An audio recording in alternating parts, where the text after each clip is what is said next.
Assalamualaikum warahmatullahi wabarakatuh. Selamat bergabung kembali teman-teman di Look Akuntansi Channel ya.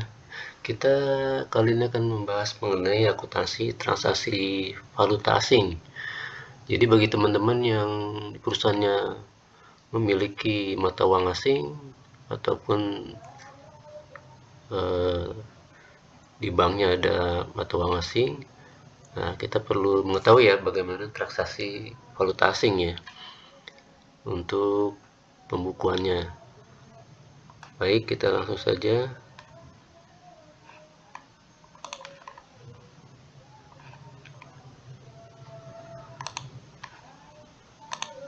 Nah, ini kita perlu tahu dulu ya mengenai pengertian valuta asing. Valuta asing adalah mata uang yang digunakan sebagai alat pembayaran yang sah dalam perdagangan berskala internasional, di mana para pelaku transaksi dan negara bersangkutan telah mengakui mata uang tersebut. Jadi masing-masing negara itu punya kurs mata uangnya ya, berapa nilai kursnya dibandingkan dengan nilai mata uang negara lain. Nah, di dalam PSAK itu diatur dalam PSAK 10 ya, yaitu tentang pengaruh perubahan kurs valuta asing. Nah, ini penyesuaian tahun 2014. Ini saya kutip sedikit ya dari PSAK 10. Mata uang fungsional adalah mata uang pada lingkungan ekonomi utama di mana entitas beroperasi. Sedangkan mata uang penyajian adalah mata uang yang digunakan dalam penyajian laporan keuangan. Jadi kalau kita misalnya perusahaan kita beroperasi di suatu negara, maka yang kita pakai mata uang untuk pembukuan itu adalah di negara tersebut ya. Kalau di Indonesia ya berarti pakai rupiah gitu. Terus di Malaysia pakai ringgit gitu ya, dan seterusnya ya. Selanjutnya, pada pengakuan awal, transaksi valuta asing dicatat dalam mata uang fungsional. Jumlah valuta asing dihitung ke dalam mata uang fungsional dengan kurs spot antara mata uang fungsional dan valuta asing pada tanggal transaksi. Kemudian pada akhir setiap periode pelaporan, pos moneter valuta asing dijabarkan menggunakan kurs penutup. Nah, di sini kita pakai kurs setengah BI ya untuk akhir bulan ya, untuk menyesuaikan pos-pos yang ada valuta asingnya. Kemudian pos non moneter yang diukur dalam biaya historis dalam valuta asing dijabarkan menggunakan kurs pada tanggal transaksi. Dan pos non moneter yang diukur pada nilai wajar dalam valuta asing dijabarkan menggunakan kurs pada tanggal ketika nilai wajar diukur. Baik, kita langsung contohnya saja ya. Misalnya pada tanggal 10 Februari 2002X ini ada transaksi ya, perusahaan travel menjual tiket ya, Jakarta Istanbul Jakarta kepada seorang konsumen A dengan harga 1.826 US dollar. Pihak travel memberi tengah waktu pembayaran selama 1 bulan.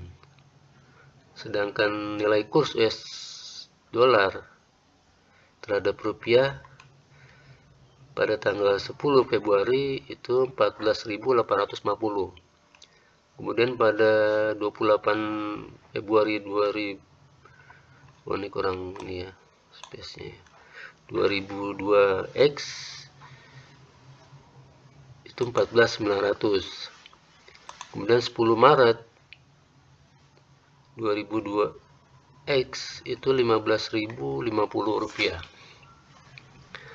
Nah, penjualan pada saat menjual tiket itu tanggal 10 Februari 2002X itu pita usahanya kita debit dan kita kredit pendapatan usaha sebesar 27.116.100 rupiah.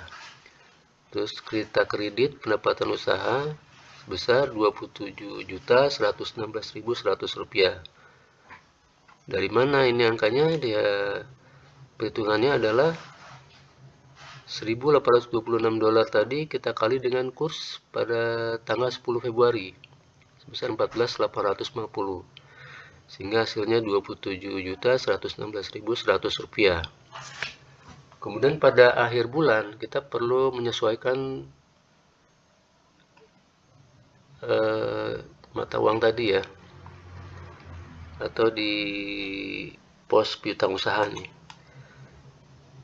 Nah, tanggal 28 Februari kita debit piutang usaha 91.300. Berarti kita kredit laba selisih kurs 91.300.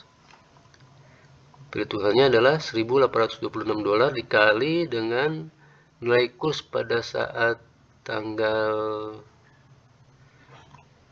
28 Februari ya, dikurang dengan 10 Februari. Jadi 14.900 dikurang 14.850. Jadi 1.826 dikali 50. Hasilnya adalah 91.300. Bagaimana dengan saldonya pada saat akhir bulan ya di neraca?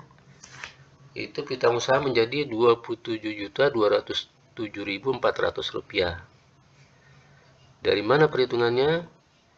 Yaitu dari 27.116.100 yang transaksi pertama ditambah dengan laba selisih kurs. Karena pada akhir bulannya ada laba selisih kurs. Karena akhir bulan itu kursnya naik ya, sebesar Rp50.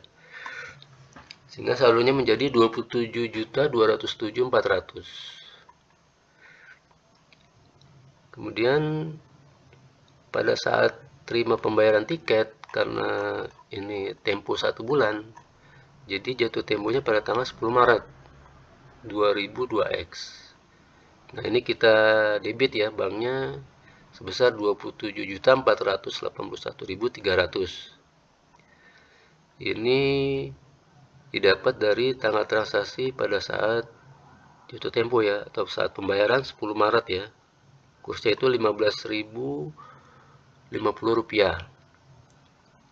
Sehingga 1.826 kali 15.050 itu hasilnya 27.481.300. Kemudian piutang usaha kita langsung saja ambil dari saldo di neraca. Piutang usahanya 27.207.400. Nah, kreditnya itu laba selisih kurs ya, karena kursnya naik lagi maka muncul laba selisih kurs besar 273.900. Ini didapat dari 27.481.300 dikurang 27.207.400, hingga hasilnya 273.900. Nah, ini bagi penjual, jika menjual dalam dolar ya tentunya mereka mengharapkan kenaikan kurs ya,